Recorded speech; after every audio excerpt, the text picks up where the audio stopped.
So for E3's biggest announcement, I predict that they're going to show Shanks. They're going to put him on the big screen, and we will kneel. We will kneel and praise him like we always should.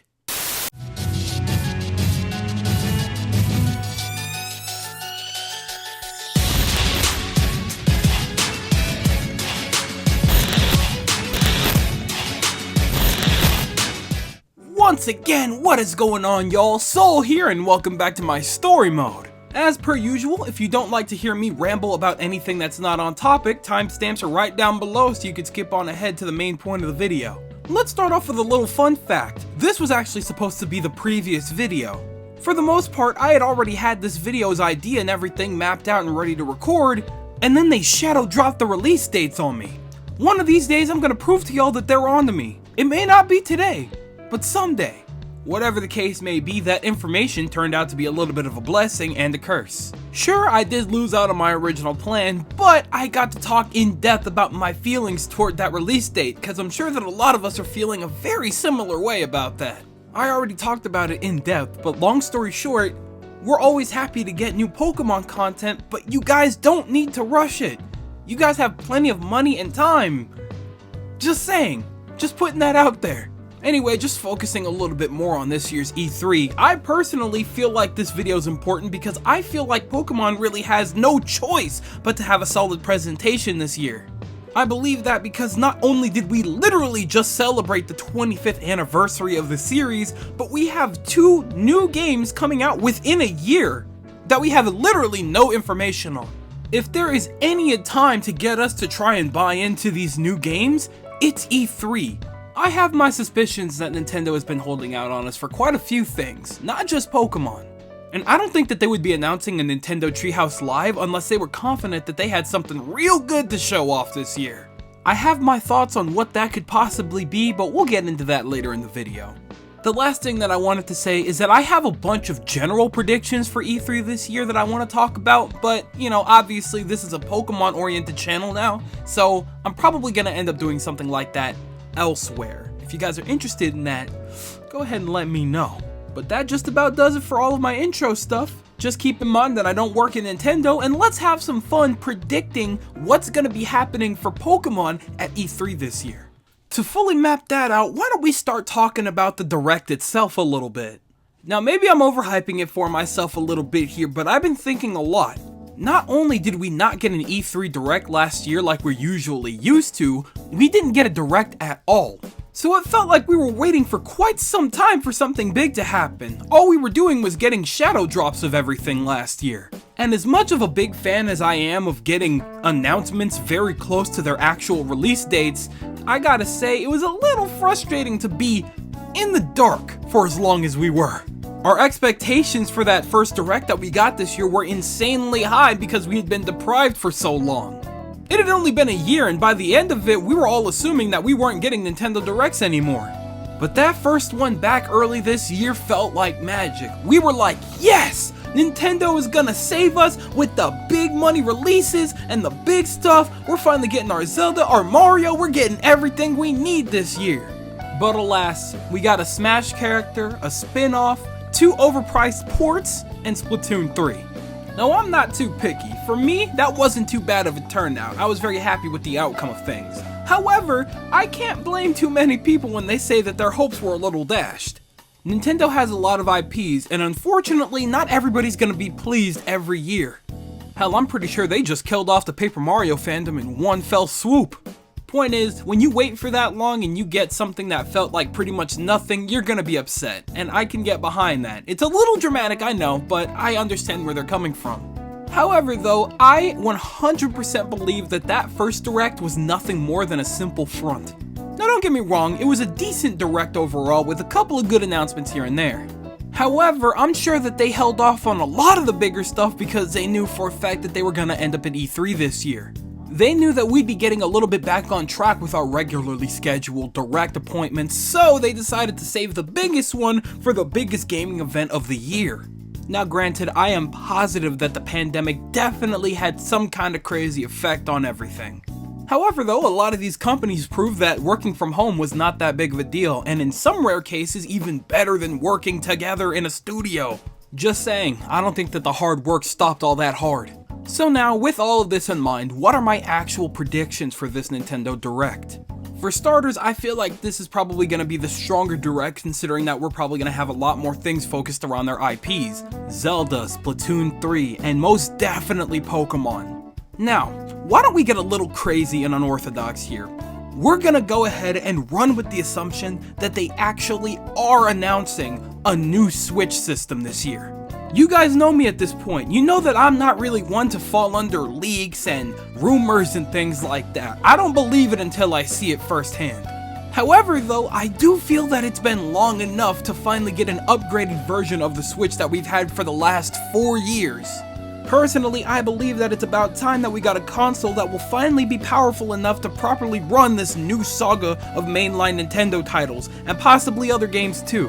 Don't get me wrong here, we have had some absolutely stellar titles for the Nintendo Switch.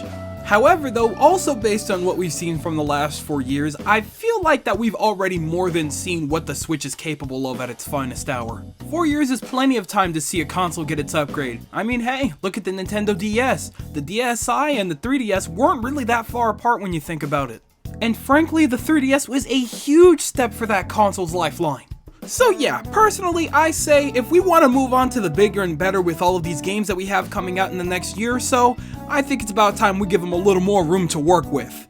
We'll talk more about the new Switch and its possibilities later, but right now, let's run with the idea that it's gonna get an announcement, and then eventually during the Direct, they're gonna hand it off for a quick segment from the Pokemon Company. I think that they're gonna get their own section, considering the fact that they have quite a couple things that they've announced this last year that they haven't touched up upon much. For one thing, even though I don't personally care about it much, I have no doubt in my mind that at this point, it's about time that they start talking a little bit about Pokemon Unite. Now, I am aware that there was a little bit of controversy surrounding the company that's working on that game. I'm not exactly sure what the deal is 100%, however, they did announce it, and so far they have not announced any kind of cancellation or anything like that. Nobody's talked about it at all. I think there was a beta a couple months ago? I don't know. I just think that it's about time they touch up upon that because they were pushing that one kinda hard at the time. At the very least, if not at E3 for whatever reason, I have no doubt in my mind that that game is gonna come back up very soon in the future. They spent time and money on that. They're not just gonna drop it, but that's also possible. I don't know. I don't know and I don't care. Point is, I think it's gonna come up at E3. But moving along, after talking about a little bit of Pokemon Unite, maybe a little bit of Pokemon Sleep, because that one's been kind of quiet for a while too, and maybe some Pokemon Go, that's when we're going to start getting into the bigger stuff. First importantly, they're going to show off a proper trailer for Pokemon Brilliant Diamond and Shining Pearl. Within this trailer, they're going to most likely show off just a little bit of the story as we know it, and maybe some gym leader battles. After that, I'm under the impression that they're going to start showing off some new features we weren't really thinking about too hard, like how the Pokétch is going to work, and specifically how the underground minigame is going to work this time around, most likely utilizing some Joy-Con controls. We'll see how it plays out. But the most prominent part of that trailer is most likely going to show off the return of Mega Evolution, since it's definitely the one mechanic that can safely return that doesn't destroy or go against the lore of the previous games. Like I've said in a multitude of previous videos already, I fully believe that Mega Evolution deserves to come back, and it's the most likely to come back. If there was a time for it to finally come back, that time would definitely be now. We're most likely to get a little segment of that trailer showing off the new Mega Evolutions like the starters and, Luxray, obviously. And then finally, for the end of that, they're gonna show off just a little bit of that extra content that's pretty much mandatory as far as this new game goes. Now obviously I'm not 100% sure on what they're going to be showing with that, however, after game content at this point is absolutely mandatory. They're going to be showing off something that's going to keep us hooked on that game at the very least until Pokemon Legends comes out, and then they're most likely going to show off the DLC that's going to come down the line too. Sometimes it feels like it, but at the end of the day, Nintendo is not completely blind or deaf. They know for a fact that if they want this game to sell as best as it possibly can, especially knowing what we know now, they need to offer up some new content. How much of it they're going to show at E3? I don't know, but I know for a fact that they're going to show a snippet if they're smart. And so with that little trailer, we're going to have a bunch of questions answered, and then we're finally going to have at least one feature that's definitely going to make the purchase of this game a little bit more worth it. Cause let's be real, based on the reception that we got recently, I think it's gonna take a lot more than just Mega Evolution to save a lot of people's idea of what this game is gonna be. After that, we're finally gonna start moving into Pokemon Legends stuff. Much like what they did with Brilliant Diamond and Shining Pearl, they're gonna start us off with another fat-ass trailer that's gonna give us a general idea of what the game is about. I've already done an entire video talking about the story possibilities as well as some of the gameplay possibilities. If you want to see those, they'll be on the screen somewhere most likely. We'll see how it plays out. Within this trailer, they're going to show off a tidbit of gameplay that's going to feature a couple of the new mechanics that we're going to utilize to traverse this new old version of Sinnoh. There may be some climbing, there may be some crafting, there might be some cooking, there may even be a tidbit of gameplay where we utilize our Pokemon special moves to help us get around a little bit easier. Frankly though, I'm just excited to find out whether or not we have a jump button. Your boy loves him a good jump button or two. Aside from all that though, we're finally going to figure out what the use of that dodge roll button is, and if we really are moving into a different style of battle. Real-time battling, much like how we have it in Pokemon Masters, could very much be a thing that we don't know about yet. But whatever, even if it's not, I think we'll live. Now like I said earlier, we're moving ahead with the assumption that by now they've already announced the Switch Pro. So with that in mind, I'm under the impression that one of two big things will happen. They're either going to A, slate this console with a holiday release, with this game Pokemon Legends being the first to come out on it, or B, it's released alongside Pokemon Legends Arceus, or alongside Breath of the Wild 2 whenever that's slated to come out. Because I mean, hey, when you're releasing a brand new console, you usually need at least one game that shows off its capabilities to the best of its abilities. I mean, hey, when it comes to a new Nintendo console, what's a stronger start than either Pokemon, Zelda, or Mario? I ain't seen nothing from Mario, so that leaves two other options. Also, something I just considered right now, there's also the possibility of a third option where the console and both games have the same release window. I don't think they would do that, but Nintendo can be very brave sometimes. Let's move on here. After the trailer, they're gonna announce that Pokemon Legends Arceus has a slot during the Nintendo Treehouse Live. Over there is where we're gonna get an in-depth look and idea of the battle system and a few other unique overworld mechanics. What they're gonna show off during that Treehouse Live is beyond me, but it's gonna be kinda sick. And obviously when they do show it at Nintendo Treehouse Live, we're all hoping that it looks a little bit better than we're probably imagining. So now that I'm thinking about it, I kinda did this a little bit out of order, but that's okay. Most likely before the announcement that they're gonna show off gameplay at Nintendo Treehouse Live, they're gonna announce that we're gonna get two new amiibos for the game. First off, we're gonna get the trainer amiibo, one male, one female, and it's gonna come in a bundle. Now these two amiibos are gonna do a couple of different things, such as gifting overworld items like clothing, special Pokeballs, maybe some kind of upgrade items and things like that. There's a good chance that the amiibo will also grant you some kind of currency, whatever the currency of the game happens to be. Maybe it could be Pokédollars like we've been using or some other weird currency. Again, this takes place quite some time ago, we gotta keep that in mind. Now the second, or I guess technically third amiibo, will most likely be the Arceus amiibo. What's special about this amiibo is that it's also gonna work for Brilliant Diamond and Shining Pearl. It's more than likely that this Arceus amiibo is what's gonna unlock the Arceus event in Brilliant Diamond and Shining Pearl, so that we can actually catch Arceus for ourselves in the game.